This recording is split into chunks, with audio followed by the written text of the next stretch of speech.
नाजरीन, आप सभी का न्यूज़ टुडे उर्दू में खैर मकदम है।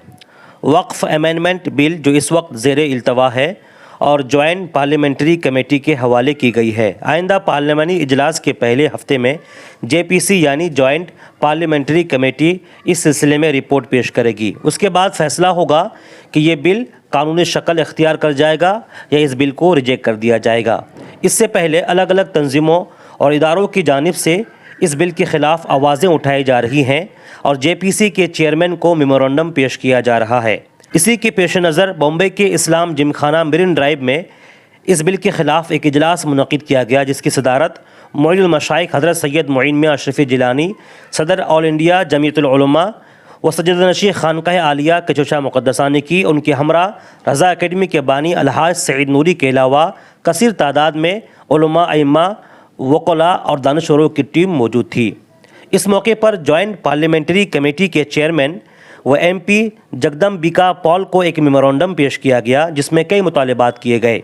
आप तस्वीरों में देख सकते हैं एमपी और जॉइंट पार्लियामेंट्री कमेटी के चेयरमैन जगदम्बिका वहां मौजूद हैं और तमाम लोग उनको मेमोरेंडम पेश कर रहे हैं। जेपीसी के चेयरमैन व एमपी जगदम्बिका पॉल ने इस मेमोरेंडम को कबूल किया और आगे के इक़दाम करने की यकीन दहानी कराई।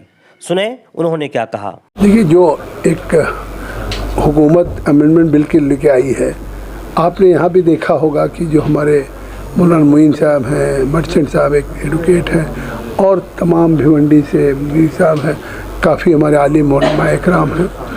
तो आज उस बिल को लेकर के, कानून को लेकर के गवर्नमेंट ने उसको जेपीसी बना के रेफ़र कर दिया।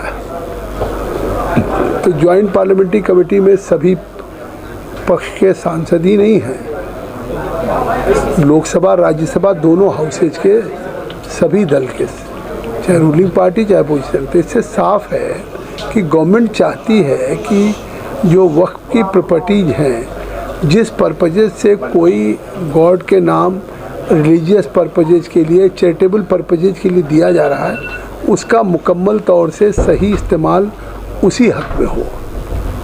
पिछले दिनों सुनने में आया कि काफ़ी वक्त की प्रॉपर्टी जिसको लोग बहुत पवित्रता के साथ वाइजली लोग देते हैं, लेकिन उस पर आज लोगों ने कब्जा कर लिया है, लोग दूसरे लोग अवैध रूप से, या जबकि वक्त की प्रॉपर्टी वक्त की ही रहती है, वो कभी भी वंस वक्त फॉर एवर वक्त। तो इस तरह से उसके रिफॉर्म के लिए लाया है।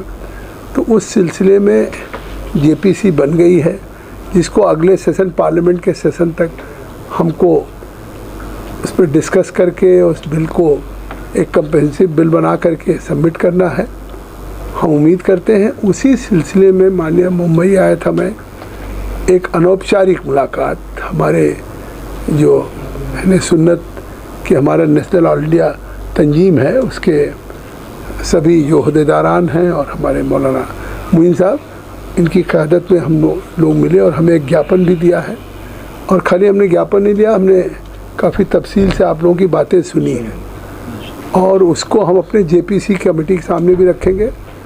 और मुझे लगता है कि आज की बातचीत से या गुफ्तगू से मुझे ये एहसास हुआ है कि मैं अपनी कमेटी के सामने, आज जो मैंने मुंबई में शुरुआत की है, इनको पूरी कमेटी के सामने बुलाएं, जिससे कि कम से कम आप जो एक नुमाइंदगी करते हैं या जो सही मायने में कंसर्न है, इशूज हैं, वो इशूज और कंसर्न को एक कमेटी के सामने आएगी, तो कमेटी फिर एक आपस में रायशुमारी करके कंक्लूजन पे या लॉजिकल एक एंड पे पहुंचने में बहुत आसानी होगी, क्योंकि आप सब लोग उससे सीधे सीधे ताल्लुक़ से हैं, जुड़े हुए हैं, चाहे खानका हो चाहे इदारा हो, कानून बनाएगी।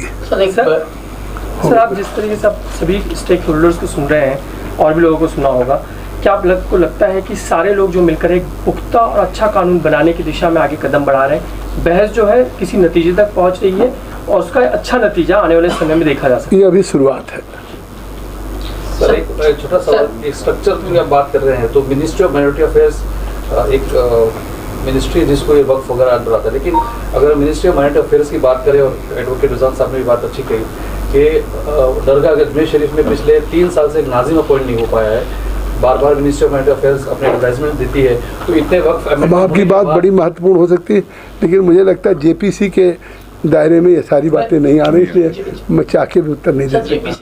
नाजरीन, आप जानते हैं गुज़िश्ता 8 अगस्त 2024 को मरकज़ी अक़लियती उमूर के वज़ीर किरण रिजिजू ने वक्फ़ अमेंडमेंट बिल पार्लियामेंट में पेश किया था, जिस पर काफ़ी हंगामा हुआ। अपोजिशन ने इस बिल की काफ़ी मुखालिफत की, जिसके बाद इस बिल को जॉइंट पार्लियामेंट्री कमेटी यानी जेपीसी के हवाले कर दिया गया। इस कमेटी में कुल 31 मेंबरान हैं, जिनमें 21 लोकसभा के और 10 राज्यसभा के मेंबरान शामिल हैं। इस कमेटी की पहली मीटिंग 22 अगस्त को होने वाली है, जिसके लिए तैयारियां चल रही है। आइंदा पार्लिमानी इजलास के पहले हफ्ते के आखिर तक ये कमेटी रिपोर्ट पेश करेगी, जिसके बाद फैसला होगा कि यह कानूनी शक्ल अख्तियार कर जाएगा या इस बिल को रिजेक्ट कर दिया जाएगा। इस बीच लोगों की तरफ से आवाज़ें उठाई जा रही है इस बिल को मुस्तरद करने और ख़ास तौर पर इस बिल में जो काबिल एतराज़ चीज़ें हैं सबको हटाने की मांग की जा रही है।